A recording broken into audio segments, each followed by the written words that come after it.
Si Kug. Pinapalabas na kapungtot ni Dong Segundo. Ini maamuan na aking muyog ni Cheryl kada Johnson kan Jake arapan iti San Simon. Iti isa sangpet dahil tagamsat iti balayda. Anak na. Ngam nang liklik ni Jake. Ita papagayam, dengkin nyo tituloy tinubela. Romulo, ada ibaga ng di ka kumagong ungat iho. Anyarita mama. Mawag ka nun ni Jake, iti anak mo. Kat imbaga na nga umay na pasyari. Anya? Saan mabalin?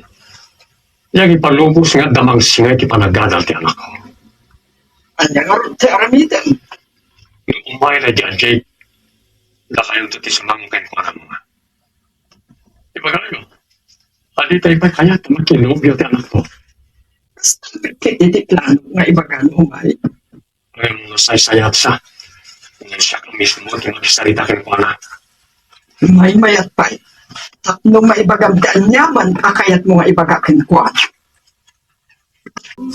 Segundo, Matilda.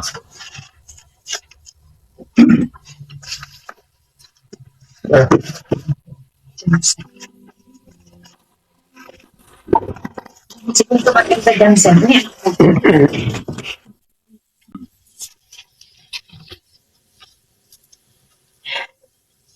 Kaya mo may kanilola. Kat mapukaw na kandani. Ang yaman ako na iti Diyos. Padinanggag namat lang dagiti araraw mi.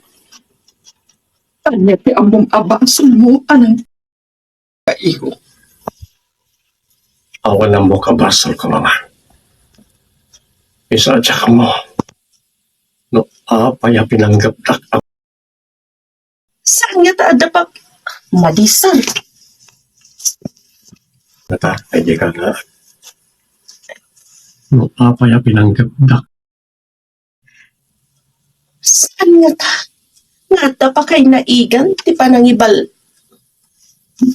Anong balibag yun? Oh.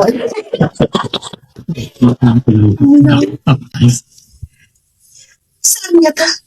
Ngata pa kay naigan, ti panangilablaban yo, iti karbagan dagiti manalon, at taga San Simon. Tsaka mo. Ngam, adda ka di atapang a personality. Amabalin, amakaaramit, wenno mangimandar, iti panaka. Adda, mama.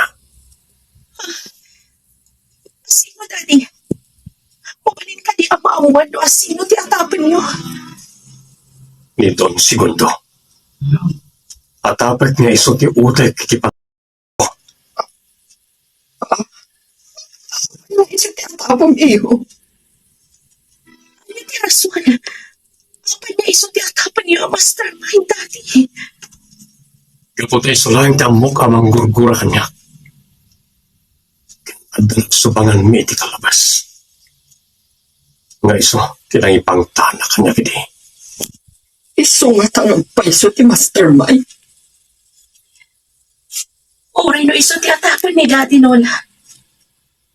Narigat nga itudo tayo latan nga iso. Tawan ba't ebidensya tayo.